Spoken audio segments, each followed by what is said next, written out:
Hello guys, just doing a review for The Walking Dead, season 11, episode 19. So we've got like 3 episodes left and the whole show's basically over. And I would say that I am enjoying these last episodes.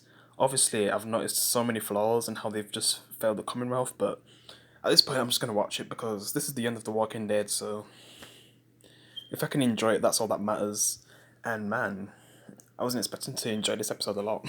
It's been a while since I've actually really enjoyed the episode.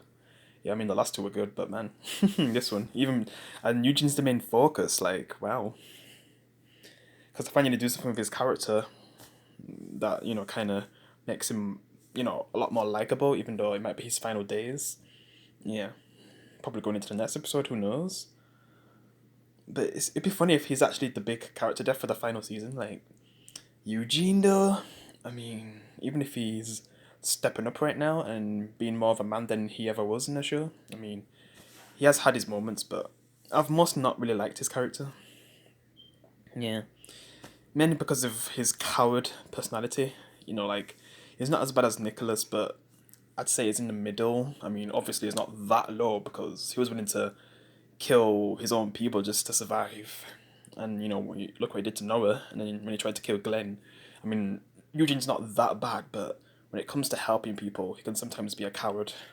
I mean, when he first came into the show, he got Abraham, Rosita, and Tara killed in that crash because he wanted to die in that moment, and he wanted to take everyone with him. Yeah, just all the things he's done, like then being with Negan, but then he at the end does the right thing, and he's actually the big pillar to take down Negan by messing up all the guns so they can't really fire like the bullets because he was the one who was making the bullets, and when they couldn't fire, they was basically screwed. Yeah, I mean he's had his moments, man. I mean he's tried to be more of a fighter as well.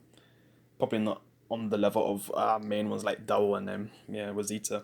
Like they're a beast at this point. Carol, yeah, he'll never be on their level, but he's always been I guess I can't say always though because he needed to find the right person to really bring out the best of him, and because he does have his moments where he can really help people, like Harry helped the princess, which she gets some good character development in this episode, probably better than anything they did with her in the comic, which she was kind of a late character, and I kind of wish we got to see more from her. But when the princess basically wants to leave, and Mercer's trying to make her stay, but Mercer's still supporting the bad ways of the Commonwealth right now, and she can't really. She basically doesn't want anything to do with it, because she kind of tells Mercer a story about how she used to have a father and a stepbrother who just used to beat her and lock her up, and how her life wasn't really easy even before the apocalypse. Because yeah, she ended up alone, in the apocalypse. But that's probably like some of the best times of her life if you think about it.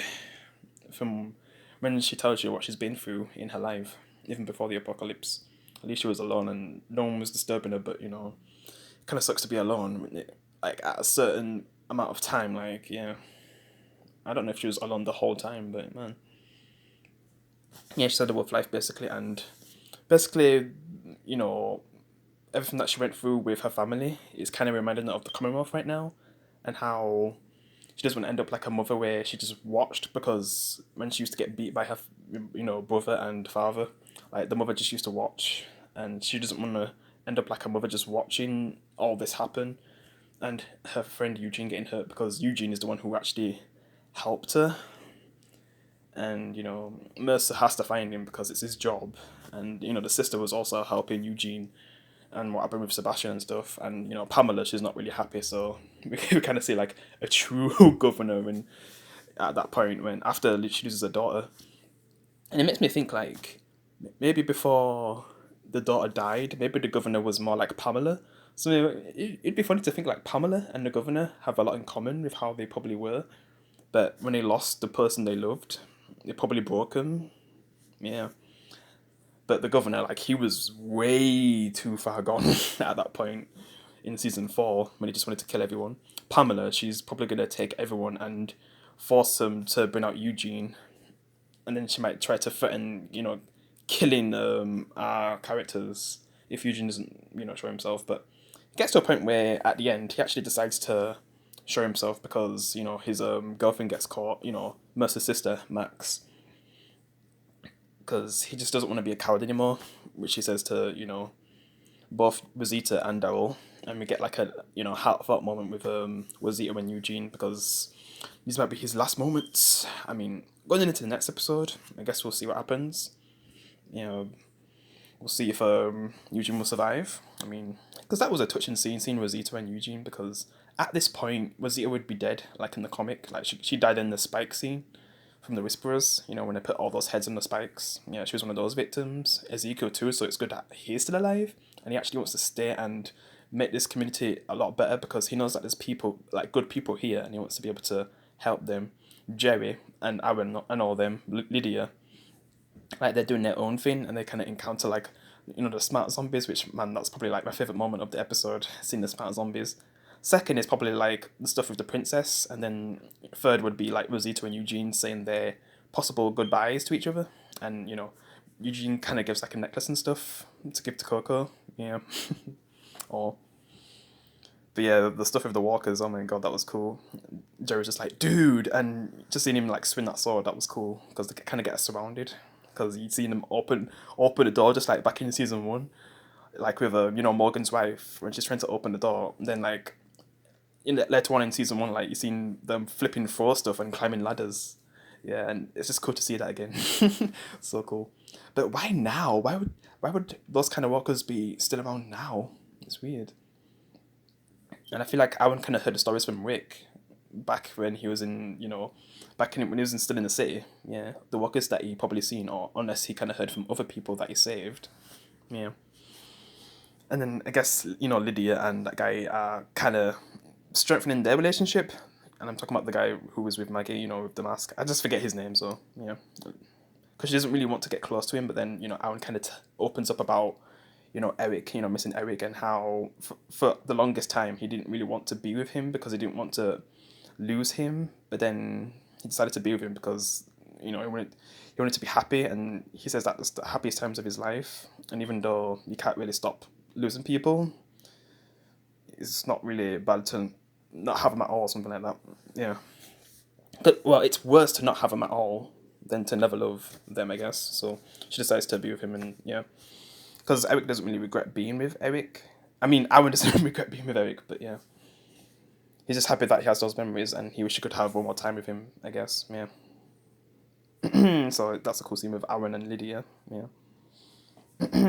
Then I guess they keep moving after they get rid of the walkers, because at first they thought it was Whisperers, but no, it's actually walkers opening doors and flipping throwing rocks.